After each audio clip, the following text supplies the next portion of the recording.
Thank you, Mr. Chairman, and thank you to the witnesses for your testimony. It's been most instructive, and I want to join my words with those of others with regards to the threats against Mr. Hook and against others in the prior administration as a result of taking a brave action to protect American lives by taking up General Soleimani.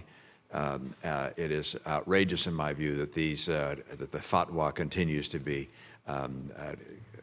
heralded by Iran, and how we can have anything other than a most hostile relationship with Iran when that continues is beyond me. I find it unfortunate that we don't have a member of the administration here.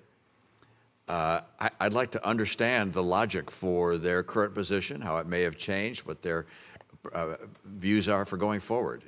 It's helpful to hear from experts such as yourselves, but you raise questions that really need to be responded to by the current administration.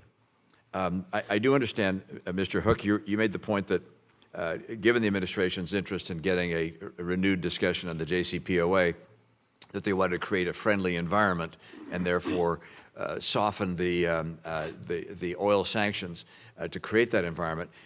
But surely at this point, given what's going on in the Middle East and the attacks by these various proxy groups, the administration is no longer trying to have a friendly environment with Iran. But what do you imagine accounts for the fact that we have not dramatically tightened our oil sanctions? I don't understand what the logic could be for not engaging now in crippling sanctions against Iran and their oil revenue. And I'll ask you, Ms. Maloney first, and then Dr. Maloney rather, and then Mr. Hook. Dr. Maloney? We do have in place ostensibly crippling sanctions on Iran's oil exports, and as Mr. Hook noted at the outset, they were respected by the international community because of the recognition that it would complicate doing business in the United States. That's the power of the reach of the US dollar. Over time, the Chinese began to test that resolve, to test those opportunities. They also worked with the Iranians in a very sophisticated set of smuggling and evasion tactics.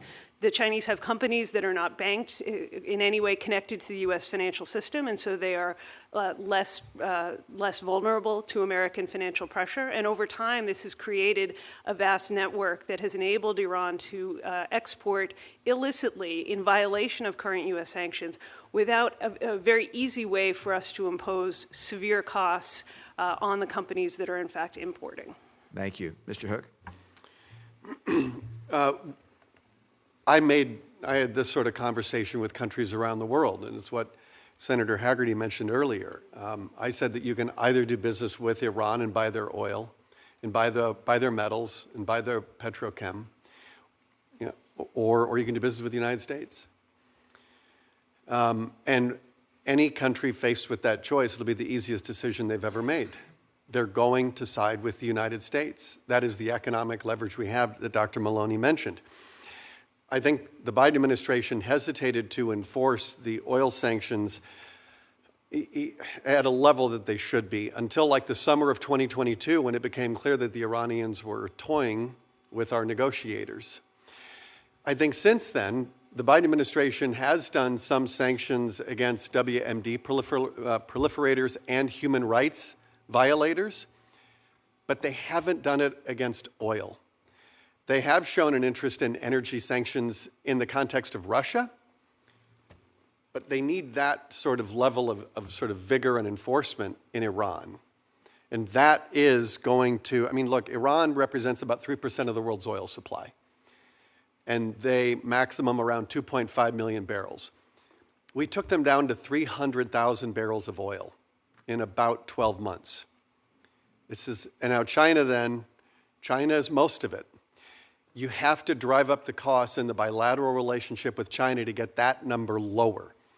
That will impose an economic crisis on Iran, and it causes them to start changing their thinking around their proxies and their nuclear program. You make the point that China is the major provider of the funds in purchasing the oil from Iran. cutting off a relationship with China and saying to China, hey, it's either Iran or us. Is that what you're proposing, saying to China, we will shut you off? Because the challenge, of course, is that our economy depends on a lot of things coming from China. So this is, it's one thing to say that to Lebanon or other countries, but to say that to China is a very different matter. Well, Senator, I remember when I was in office, when we started our oil sanctions after we got out of the Iran nuclear deal, I'll just mention, when you're in the Iran nuclear deal, you can't touch the oil. And that is an enormous handicap. And so getting out of the Iran nuclear deal allowed us then to go after the oil revenue, which funds their proxies. And so when we were looking at China and its imports, we did sanction a lot of Chinese banks, but it wasn't enough.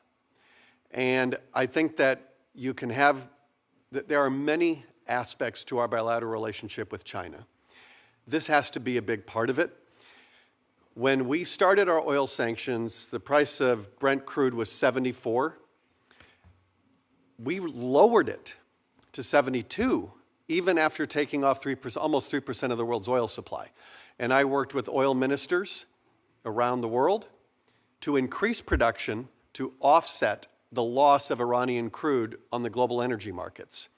So you can zero out Iran's oil exports and still not have a shock, an energy shock, if you work with other oil ministers to increase production.